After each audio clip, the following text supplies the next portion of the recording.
नमस्कार दोस्तों, डेट है आज की 15 जून 2020 और स्वागत है आपका एडिटोरियल डिस्कशन में। आज हमें 3 इश्यूज डिस्कस करने हैं। सबसे पहले हम डिस्कस करेंगे इंडिया में एंटी डिस्क्रिमिनेशन लॉ की आवश्यकता से संबंधित। दूसरे नंबर पे हम बात करेंगे सेफ पब्लिक ट्रांसपोर्ट के बारे में। तीसरे नंबर पे हम इशू डिस्कस करेंगे इंडिया और नेपाल रिलेशंस के बारे में। अभी नया ये हुआ है, नेपाल के लोअर हाउस में second constitutional amendment bill pass हो गया है, जिसमें नेपाल के नए मैप को अडॉप्ट किया गया है।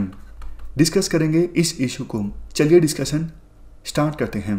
First important article anti discrimination law की आवश्यकता से संबंधित है। आप जीएस पेपर 1 के इस टॉपिक से आर्टिकल को रिलेट कर सकते हो।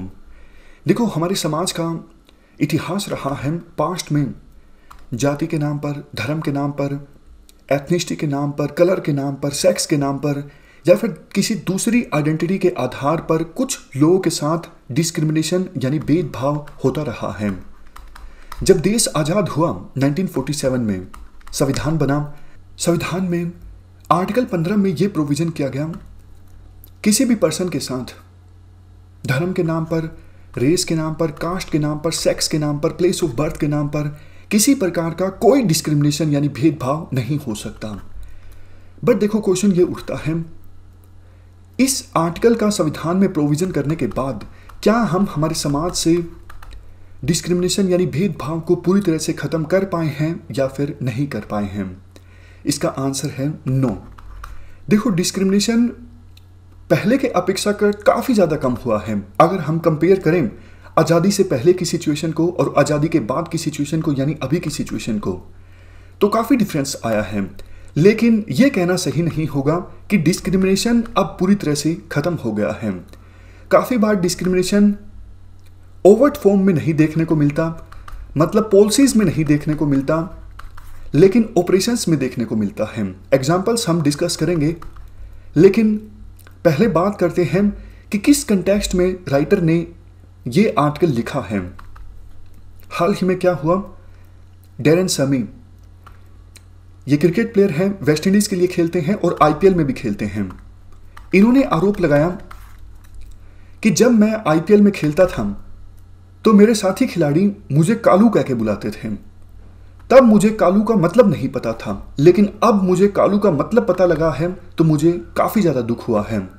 उन्होंने सबूत के तौर पर एक पोस्ट भी शेयर की जिसमें ईशांत शर्मा ने डेरेन समी को कालू लिखा हुआ है। इसके अलावा अभिनव मुकुंद, जो इंडिया के ही प्लेयर हैं, साउथ इंडिया के हैं, उन्होंने भी ऑलमोस्ट 2-3 साल पहले एक पोस्ट लिखी थी जिसमें उन्होंने कहा था कि स्किन के कलर के कारण काफ़ी रेसिज्म सहन करना पड़ता है। उन्होंने अपनी पोस्ट में यह भी लिखा था कि मैं सिंपैथी गेन करने के लिए ये सब नहीं लिख रहा हूँ, सोसाइटी का एटीट्यूड चेंज हो इस वजह से मैं ये कुछ लिख रहा हूं। ऐसी पोस्ट अभिनव मुकुंद, जो इंडिया के ही प्लेयर हैं, उन्होंने ऑलमोस्ट 2-3 साल पहले लिखी थी और बताया था कि स्किन के कलर के कारण उन्हें कितने ज़्यादा रेसिज्म सहन करना पड़ता है। तो डेरेन समी की घटना सामने आने के बाद इरफान पठान, ये भी एक क्रिकेट प्लेयर हैं, इन्होंने साफ तौर पे लिखा कि देखो, अक्सर साउथ इंडिया के जो प्लेयर्स हैं उनको उनकी स्किन कलर के कारण नॉर्थ इंडिया के क्राउड के सामने काफ़ी एब्यूजेस का सामना करना पड़ता है। इवन देखो, अपनी 9 जून के एक ट्वीट में इरफान पठान ने यह भी कहा, डिस्क्रिमिनेशन सिर्फ स्किन के कलर के आधार पर नहीं होता है। उन्होंने एग्जाम्पल दिया कि फेथ के कारण कई बार सोसाइटीज़ में घर नहीं मिलता या फिर काफ़ी ज़्यादा मुश्किल से मिलता है। राइटर का मानना है इस प्रकार का डिस्क्रिमिनेशन लाइफ के हर एक एस्पेक्ट में देखने को मिलता है, जैसे बेसिक गुड्स को एक्सेस करना, एजुकेशन में, एम्प्लॉयमेंट में। काफ़ी बार ये जो डिस्क्रिमिनेशन है वो इनडायरेक्ट होता है, मतलब सामने वाले की इंटेंशंस नहीं होती कि इस प्रकार का डिस्क्रिमिनेशन करना, लेकिन सोसाइटी में डिस्क्रिमिनेशन इतना ज़्यादा इंट्रेंस्ड है, गड़ा हुआ है कि सामने वाले को ये एहसास ही नहीं होता कि आप डिस्क्रिमिनेशन कर रहे हो, और सामने वाले को अगर रियलाइज करवाया जाए तो शायद उसे तब एहसास होगा। ये राइटर का बोलना है। राइटर कहते हैं, Greeks versus Duke power company 1971 का ये केस है यूएस सुप्रीम कोर्ट का। यूएस सुप्रीम कोर्ट का केस है इसलिए याद रखने की आवश्यकता वैसे आपको नहीं है, लेकिन यूएस के सुप्रीम कोर्ट ने इस केस में जो बोला था वो एग्जाम्पल हम काफ़ी जगहों पर इस्तेमाल कर सकते हैं। मामला ये था, ये जो एनर्जी कंपनी थी इसने बेटर एंट्री लेवल जॉब्स के लिए एक रिटन टेस्ट का प्रोविज़न किया, जबकि देखो यूएस सिविल राइट्स एक्ट 1964 में ये कहा गया था कि किसी प्रकार का रेशियल डिस्क्रिमिनेशन नहीं हो सकता वर्क प्लेसेस पर। लेकिन टेस्ट का जो प्रोविज़न किया गया था इस एनर्जी कंपनी के द्वारा, इसकी सहायता से अफ्रीकन अमेरिकन्स को विक्टिमाइज किया जा रहा था। मतलब पेपर्स में डिस्क्रिमिनेशन नहीं हो रहा था, लेकिन ऑपरेशंस में डिस्क्रिमिनेशन हो रहा था। इस केस में चीफ जस्टिस बर्जर के द्वारा बोला गया था कि देखो, टेस्ट कंडक्ट करना एम्प्लॉयमेंट के लिए या फिर एक निश्चित क्राइटेरिया रखना, इससे कोई ज़रूरी नहीं कि डिस्क्रिमिनेशन जो है वो दूर होगा। एग्जाम्पल देते हैं चीफ जस्टिस बर्जर। ये फेमस स्टोरी आपने सुनी होगी सारस और लोमड़ी की।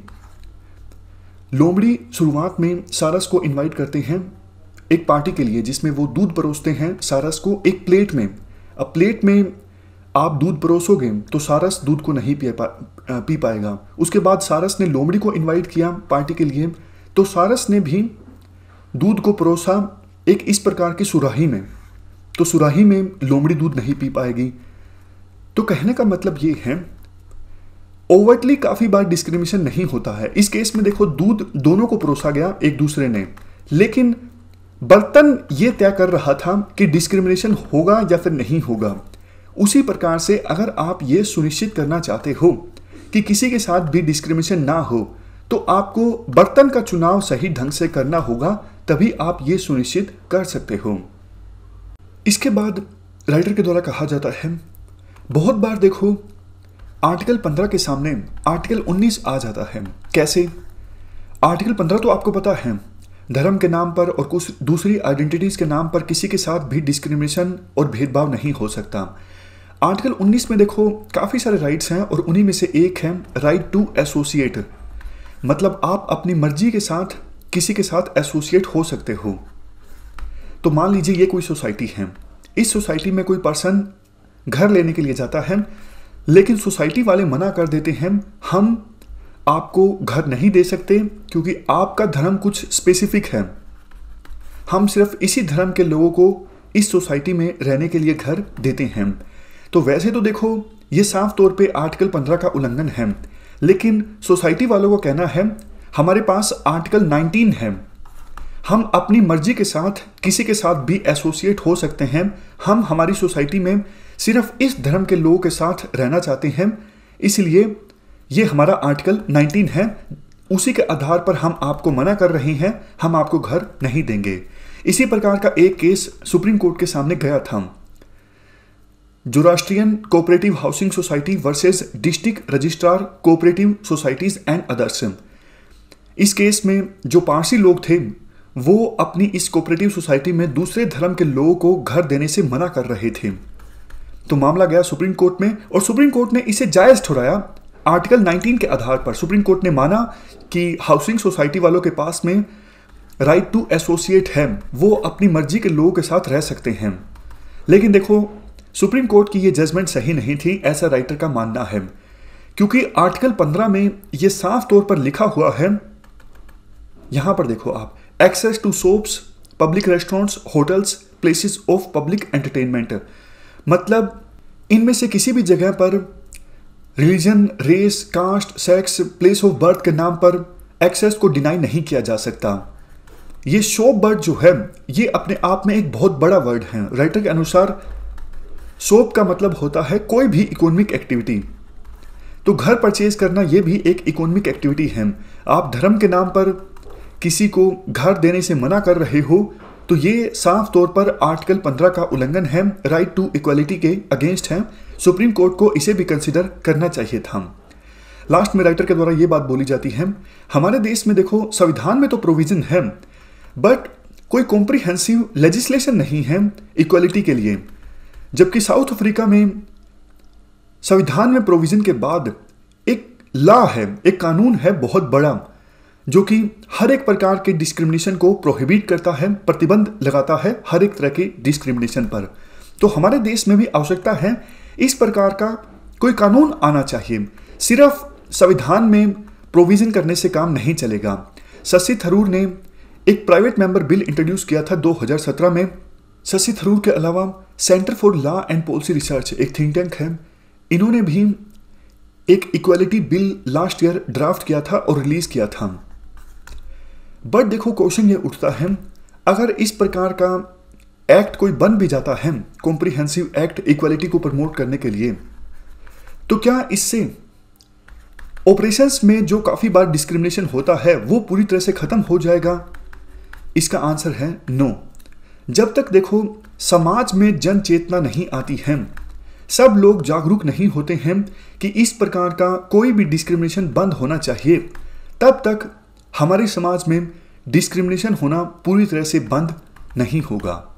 ये पूरा आर्टिकल हमने डिस्कस किया एंटी डिस्क्रिमिनेशन लॉ की आवश्यकता से संबंधित। चलते हैं आगे। नेक्स्ट आर्टिकल पब्लिक ट्रांसपोर्ट से संबंधित है। आप जीएस पेपर 2 के इस टॉपिक से और जीएस पेपर 3 के ट्रांसपोर्ट से भी इस आर्टिकल को रिलेट कर सकते हो। देखो हमारे देश में कोविड-19 की रफ्तार को धीमा करने के लिए पूरे देश में लॉकडाउन रहा, और लॉकडाउन में सबसे की एलिमेंट जो था, पब्लिक ट्रांसपोर्ट पूरी तरह से बंद हो गया। रेल्स पूरी तरह से बंद हो गई, फ्लाइट्स पर रोक लगा दी गई और बसेस पर भी रोक लगा दी गई। अब देखो ऑलमोस्ट 1 महीना हो चुका है। ये जो पब्लिक ट्रांसपोर्ट है इसमें थोड़ी थोड़ी ढील सरकार के द्वारा दी गई है। थोड़ी बहुत ट्रेन भी चलने लगी हैं, बसेस भी चलने लगी हैं और फ्लाइट्स ने भी अपना ऑपरेशन स्टार्ट कर दिया है।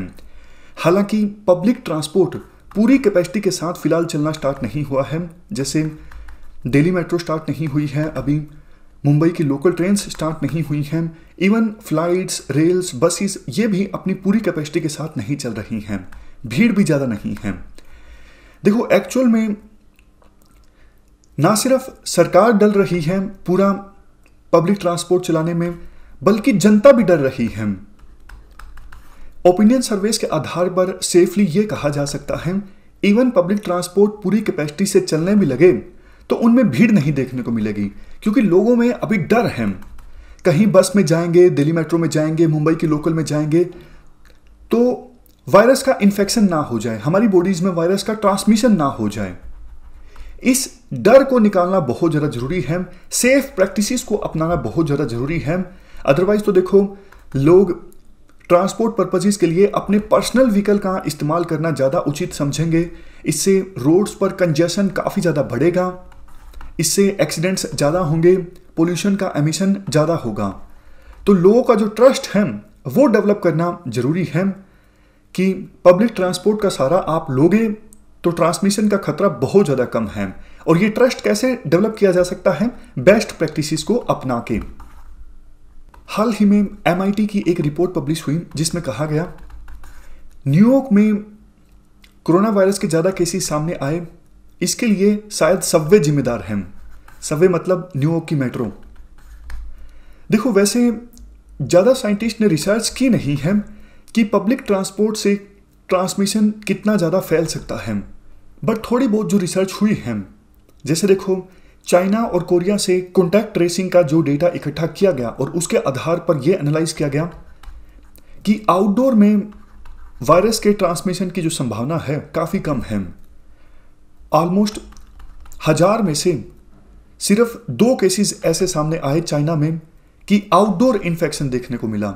आउटडोर मतलब जैसे पब्लिक जगहों पर बहुत सारी ऐसी साइट्स होती हैं जिनको लोग बार बार छूते हैं। तो इस प्रकार से वायरस के ट्रांसमिशन की संभावना कितनी है? चाइना और कोरिया के डेटा पे विश्वास रखें हम तो आउटडोर में वायरस काफ़ी कम ट्रांसमिट होता है। लेकिन देखो इसको अभी फाइनल नहीं माना जा सकता, इसीलिए दिल्ली मेट्रो ने कुछ गाइडलाइंस जारी की हैं। टोकन्स का जो इस्तेमाल होता है टिकट के लिए, या फिर लिफ्ट में पुश बटन, स्टेशन एलिवेटर में हाथ पकड़ के जो हम खड़े होते हैं ऊपर जाने के लिए, इनसे वायरस का ट्रांसमिशन हो सकता है और इसी को रोकने के लिए DMRC ने गाइडलाइंस जारी की हैं। लेकिन क्वेश्चन उठता है क्या ये गाइडलाइंस सफिशिएंट हैं? इसका आंसर है नो, क्योंकि चाइना और कोरिया में जो ये रिसर्च हुई है, इसी रिसर्च से हमें ये भी पता लगता है कि अगर सेंट्रलाइज्ड एसी सिस्टम हो, अगर इंडोर एसी का फ्लो हो, तो इससे वायरस का इन्फेक्शन काफ़ी ज़्यादा हो सकता है। देखो, बसेस में तो ऐसा हो सकता है, खिड़की खोल दी जाए, बसों में एसी ना हो और सोशल डिस्टेंसिंग को मेंटेन किया जाए, तो हाँ, वायरस के ट्रांसमिशन को रोका जा सकता है। बट देखो, बसेस में भी बहुत सारी ऐसी जगह होती हैं, रेलिंग्स, जिनको हम हाथ पकड़ के खड़ा होते हैं और वहाँ से वायरस का ट्रांसमिशन हो सकता है। और दिल्ली मेट्रो में भी चलो मान लिया जाए एसी का तो कोई अल्टरनेटिव ढूंढ लिया जाए, अभी एयर कंडीशनिंग इनफ्लो होती है तो उसका फ्लो आउटफ्लो कर दिया जाए, या फिर समय समय पर फ्रेश एयर इंसाइड की जाए दिल्ली मेट्रो में। इस प्रकार का कोई सॉल्यूशन एयर कंडीशनिंग के लिए ढूंढा जा सकता है। बट देखो, दिल्ली मेट्रो में भी बहुत सारी ऐसी जगहें होती हैं बसों की तरह, जहां पर हम हाथ पकड़ के खड़े होते हैं, बार बार इनको हम टच करते हैं। क्या इससे वायरस नहीं फैलेगा? इससे देखो वायरस फैल सकता है, क्योंकि मान लीजिए कोई इन्फेक्टेड पर्सन है, एसिम्प्टोमेटिक है, उसने इस रेलिंग को पकड़ा, बाद में कोई दूसरा पर्सन आया, उसने इस रेलिंग को पकड़ा और उसी रेलिंग से अपने फेस को टच किया, फिर एक और पर्सन आएगा, उसने भी यहाँ पे टच किया, फिर एक और आएगा, उसने भी यहाँ पे टच किया, तो इससे वायरस का ट्रांसमिशन काफ़ी हो सकता है। तो इसके लिए कौन सी प्रैक्टिसेस को अपनाया जाए? राइटर के अनुसार compulsory mask, Aarogya Setu application का डाउनलोड होना, ये तो देखो बेसिक चीज़ें हैं, ये तो DMRC खुद ही कह रही है हम कंपल्सरी करेंगे। लेकिन इसके अलावा हम चीज़ों को डिस्कस करें, जैसे देखो, कोई भी पर्सन मेट्रो स्टेशन में एंटर करें, सबसे पहले वो अपने हाथ को सैनिटाइज करें, ये कंपल्सरी होना चाहिए। उसके बाद जो भी पर्सन टिकट लेके अंदर जाए, उसको एक सैनिटाइजिंग टिश्यू दिया जा सकता है और उनको बोला जाए आप मेट्रो में कोई भी चीज़ टच कीजिए तो इस टिश्यू की सहायता से कीजिए। मतलब आप अपने हाथ में ये टिश्यू रखिए और जब भी आपको कोई चीज़ टच करनी हो, चाहे ये हैंड रेलिंग हो या फिर ये पोल हो, आप टिश्यू की सहायता से टच कीजिए, पकड़ के रखिए। आप अपने नेक्ड हाथ का इस्तेमाल मत कीजिए। तो ये एक सॉल्यूशन हो सकता है। इसके अलावा प्लेटफॉर्म्स पर कॉन्टैक्टलेस वॉश बेसिन्स का इस्तेमाल किया जा सकता है। नेक्स्ट पॉइंट, जैसे ही एक ट्रिप खत्म हो मेट्रो की, जो मेट्रो कर्मचारी हैं वो पूरी मेट्रो को सैनिटाइज करें, खास करके इन पोल्स को और हैंड रेलिंग्स को। इससे भी ट्रांसमिशन को रोका जा सकता है। और ये सब चीज़ें देखो स्पेसिफिकली दिल्ली मेट्रो के लिए नहीं हैं, बसेस में भी ऐसा ही होना चाहिए। बसेस के जो कर्मचारी हैं एक ट्रिप पूरा होने के बाद इन हैंड रेलिंग्स को और पोल्स को अच्छे से सैनिटाइज करें। नेक्स्ट पॉइंट, इवन देखो दिल्ली मेट्रो का भी अभी कहना है, हम इस पर विचार कर रहे हैं कि एक ट्रिप खत्म होने के बाद में दरवाज़ों को कुछ समय के लिए खुला छोड़ दिया जाए, क्योंकि जैसा हमने शुरुआत में डिस्कस किया, एसी में वायरस के ट्रांसमिशन की संभावना थोड़ी ज़्यादा होती है। अगर ओपन डोर्स होते हैं तो संभावना रिलेटिवली कम हो जाती है। राइटर अपनी तरफ से भी सजेशन देते हैं कि मुझे पता नहीं कि ऑपरेशनली ये कितना ज़्यादा डिफ़िकल्ट है या फिर इम्पॉसिबल है, लेकिन ऐसा हो सकता है कि मेट्रो के अंदर कुछ स्टाफ हो जो कि गाइड करें पैसेंजर्स को कि आप आगे आगे चले जाइए, और जो डब्बे खाली हैं वहाँ पे दरवाज़ों को खुला छोड़ दिया जाए और जो डब्बे अभी भरे हैं वहाँ पे दरवाज़ों को बंद कर दिया जाए। क्या ऐसा कुछ किया जा सकता है? ऐसी राय राइटर्स देते हैं। पता नहीं ये ऑपरेशनली कितना ज़्यादा डिफ़िकल्ट है या फिर कितना ज़्यादा आसान है। समझ गए आप? मान लीजिए इस डब्बे में 4-5 लोग हैं, उनको बोल दिया जाए कि भैया आप आगे जाओ आगे वाले डब्बे में, तो ये डब्बा पूरा खाली हो जाएगा और इसमें फिर दरवाज़ों को खोल दिया जाएगा। ये सारे सजेशंस देने के बाद राइटर ये कहते हैं, मेन बात देखो ये है कि पब्लिक ट्रांसपोर्ट को हमें अब सेफ बनाना बहुत ज़्यादा ज़रूरी है, क्योंकि ये महामारी अब इतना जल्दी जाने वाली नहीं है। लेकिन पब्लिक ट्रांसपोर्ट अगर अच्छा नहीं होगा, सेफ नहीं होगा, तो फिर बहुत सारे इसके नेगेटिव कंसिक्वेंसेस हो सकते हैं। जैसा हमने शुरुआत में भी डिस्कस किया, पोल्यूशन काफ़ी ज़्यादा फैल सकता है। इसके अलावा रोड्स पर कंजेशन काफ़ी इंक्रीज हो सकती है। इवन इकोनॉमिक एक्टिविटीज़ भी प्रभावित हो सकती हैं। तो इसलिए आप ज़्यादा से ज़्यादा सेफ प्रैक्टिसेस को अपनाइए, लोगों का विश्वास जगे पब्लिक ट्रांसपोर्ट में और लोग बिना डर के पब्लिक ट्रांसपोर्ट का इस्तेमाल करें। चलते हैं आगे। नेक्स्ट आर्टिकल इंडिया और नेपाल के रिलेशंस के बारे में है। आप जीएस पेपर 2 के इस टॉपिक से आर्टिकल को रिलेट कर सकते हो। क्या कंटेस्ट है? कल देखो नेपाल के लोअर हाउस ने second constitutional amendment bill pass किया और अपने एक नए मैप को अडोप्ट किया। अभी देखो हालांकि बिल एक्ट नहीं बना है क्योंकि बिल को नेपाल के अपर हाउस में अभी पास होना बाकी है, लेकिन वो सिर्फ एक औपचारिकता है, फॉर्मेलिटी है, क्योंकि रूलिंग पार्टी की मैसिव मेजोरिटी है अपर हाउस में। लेकिन देखो प्रॉब्लम ये है, नेपाल ने कॉन्स्टिट्यूशनल अमेंडमेंट बिल की सहायता से जो मैप एडोप्ट करने की प्रोसेस स्टार्ट की है उसमें कुछ इंडिया का एरिया है, जैसे लिपू लेक, लिम्पियाधुरा और काला पानी। हालांकि देखो इन इश्यूज को लेके काफ़ी लंबे समय से डिस्प्यूट है इंडिया और नेपाल के बीच, लेकिन पिछले कुछ दिनों में डिस्प्यूट काफ़ी ज़्यादा बढ़ गया क्योंकि कश्मीर के स्पेशल स्टेटस को रिवोक करने के बाद सरकार की तरफ से जो मैप रिलीज़ किया गया था उसमें इन टेरिटरीज को इंडिया के मैप में दिखाया गया था, तो इस पर नेपाल की सरकार ने ऑब्जेक्शन रेज किया था। नेपाल की सरकार ने कहा था हम बातचीत चाहते हैं इंडिया के साथ इन इश्यूज पर, लेकिन देखो बातचीत हो नहीं सकी। उसके बाद कोविड-19 की महामारी स्टार्ट हो गई। इंडिया ने नेपाल को कहा एक बार हम महामारी के ख़त्म होने का इंतज़ार करते हैं, तब इस इशू पर हम बातचीत करेंगे। लेकिन नेपाल की फॉरेन मिनिस्ट्री को ये बात अच्छी नहीं लगी। नेपाल की फॉरेन मिनिस्ट्री ने कहा आप दूसरे देशों के साथ वीडियो कॉन्फ्रेंसिंग के थ्रू बात कर रहे हो, तो आपस में हम इस इशू पर वीडियो कॉन्फ्रेंसिंग के थ्रू बात क्यों नहीं कर सकते। तो इस वजह से नेपाल इस इशू पर काफ़ी ज़्यादा चिढ़ गया। इसका नतीजा ये निकला है, अब कॉन्स्टिट्यूशनल अमेंडमेंट बिल पास हो गया है लोअर हाउस में, अब डिप्लोमेसी का स्कोप काफ़ी कम बचा है। देखो हम सिर्फ केपीएस ओली को इस चीज़ के लिए जिम्मेदार नहीं ठहरा सकते। कुछ एक्सपर्ट्स ये बोलते हैं नेपाल के जो प्रधानमंत्री हैं केपीएस ओली, उनकी सरकार को बचाने में चाइना का बड़ा रोल है। इस वजह से वो चाइना के बिहाफ से ये कड़ा स्टैंड ले रहे हैं इंडिया के अगेंस्ट। आप ध्यान दीजिए नेपाल के लोअर हाउस में सर्वसहमति से ये बिल पास हुआ है, सभी पार्टीज ने इस बिल को सपोर्ट किया है और इस बिल के अगेंस्ट एक भी वोट नहीं मिला है। तो कहने का मतलब है हमें समझने की आवश्यकता है नेपाल की जनता के इमोशंस के बारे में और नेपाल की राजनीति को। सिर्फ केपीएस ओली को जिम्मेदार ठहराना मतलब हम प्रॉब्लम से भाग रहे हैं। 2015 के बाद से ही इंडिया और नेपाल के रिलेशंस में काफ़ी ज़्यादा टकराव आया, क्योंकि 2015 में एक अनऑफिशियल ब्लॉकेड लगा था। इसकी वजह से नेपाल के लोगों ने बहुत सारी प्रॉब्लम्स का सामना किया, क्योंकि इस अनऑफिशियल ब्लॉकेड के लगने की वजह से वहाँ पर एसेंशियल कमोडिटीज़ की काफ़ी कमी हो गई थी और नेपाल ने सीधा सीधा इंडिया को जिम्मेदार ठहराया इस अनऑफिशियल ब्लॉकेड के लिए।